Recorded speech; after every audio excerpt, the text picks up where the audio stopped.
बिलासपुर जिला में सरकार गांव के द्वार कार्यक्रम के दूसरे दिन सरकार में तकनीकी शिक्षा मंत्री राजेश धर्माणी ने ग्राम पंचायत करलोटी में किया। उन्होंने कहा कि पनबिजली पैदा करने वाले प्रोजेक्ट्स पर वाटर सेस लागू करने और वीवीएनबी में प्रदेश के हिस्से के प्रति विपक्ष दलगत राजनीति से ऊपर उठकर सरकार के साथ सहयोग की भावना से कार्य करे।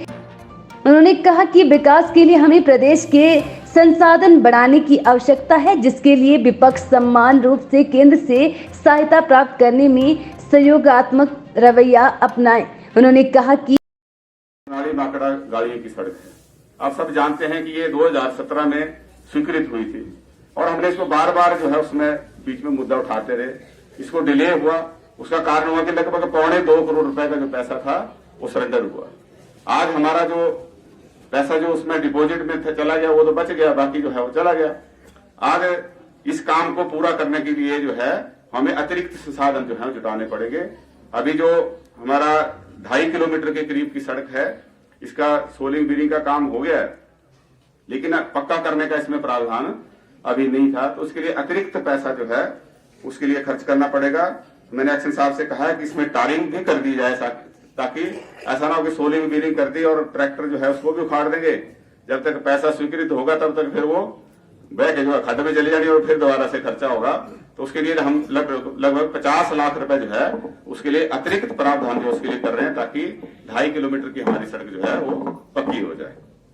दूसरा जो हमारा ये छत से सड़क आती है हमारी, आप देखते हैं कि हम हीरानगर के पास उसका बहुत बुरा हाल था, क्योंकि हमारे जो यहाँ पे बड़े बड़े डंपर चलते हैं। अब ये 10 टन के लिए पास होती है सड़कें, यहाँ 50-50 टन का जो है वो टिप्पर लेके चले होते हैं और ये सारी सड़कें तोड़ देते हैं हमारी।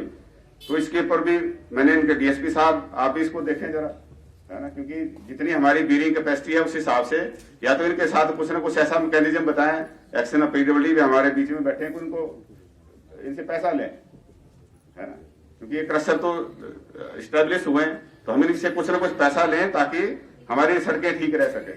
अब सड़कें सिर्फ इनके लिए नहीं है, टिप्पर के लिए, सड़कें तो अब छोटी गाड़ियों के लिए भी है, साइकिल मोटरसाइकिल के लिए भी है। अब एक तरफ से बना के हटते हैं और दूसरी तरफ वो तोड़ देते हैं। तो अभी इसके ऊपर भी जो है ये काफी खर्चा जो है वो किया जा रहा है।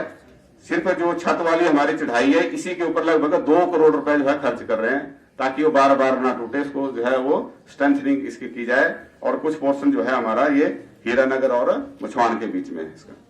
उसी तरीके से एक मैंने कोशिश करी थी, वो एक्शन पीडब्ल्यूडी भी भेजे थे, हमारे संजीव मल्होत्रा जी थे, वो भी 2-3 लोग और गए थे, जो हमारा ये ओणी से नीचे जो पुल बनता है मछवान और उसके बीच में, वहां से नीचे से सड़क निकालना चाह रहे थे।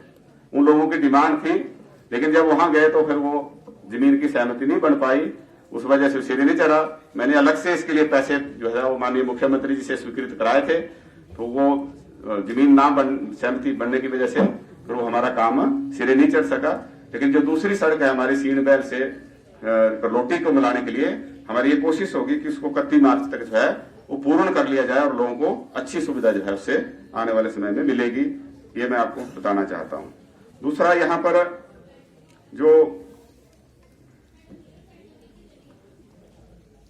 आगे जुनौला वाला पोर्शन है, ये जो यहाँ से करलोटी से आगे जाते हैं, वहां भी बहुत बुरी हालत है।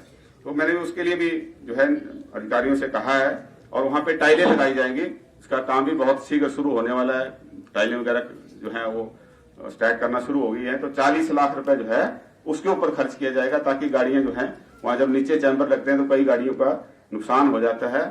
और वहां पे तहसीलदार साहब ने भी अपना योगदान दिया है, इन्होंने निशानदेही वगैरह करी और वो जो है वो अब मामला जो है वो सेटल हो गया है। वो सरकारी जमीन है और उसके ऊपर जो है अब काम किया जाएगा।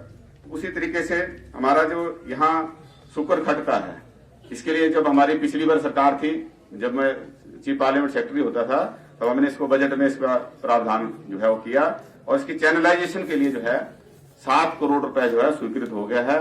उसके भी बहुत शीघ्र जो है वो टेंडर लगने वाले हैं, तो इसके ऊपर भी जो है वो काम शुरू हो जाएगा।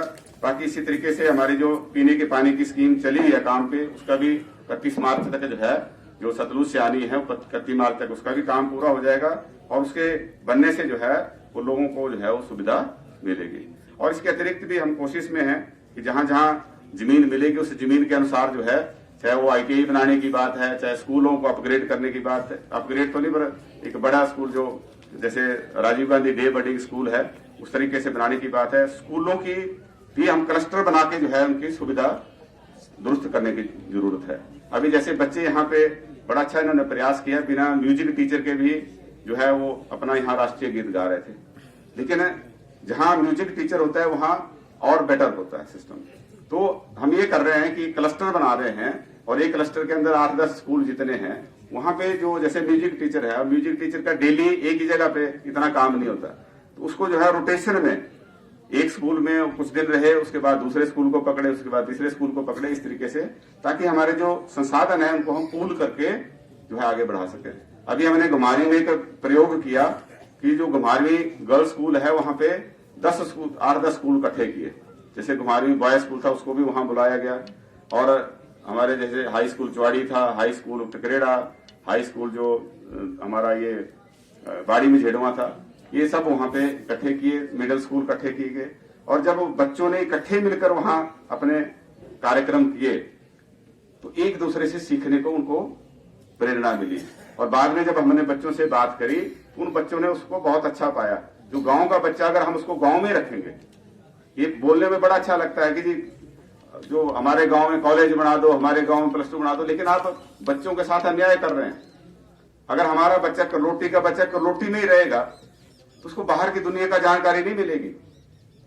एजुकेशन सिर्फ किताबी ज्ञान नहीं होता है, जो बच्चा बाहर निकलता है तो उसको एक्सपोजर मिलता है।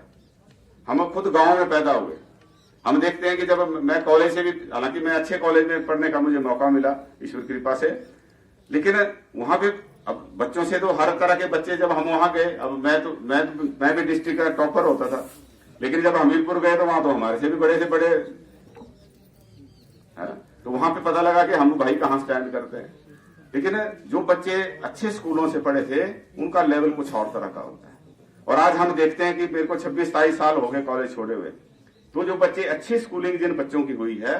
हिमाचल एक नजर के लिए बिलासपुर से धर्मपाल की रिपोर्ट।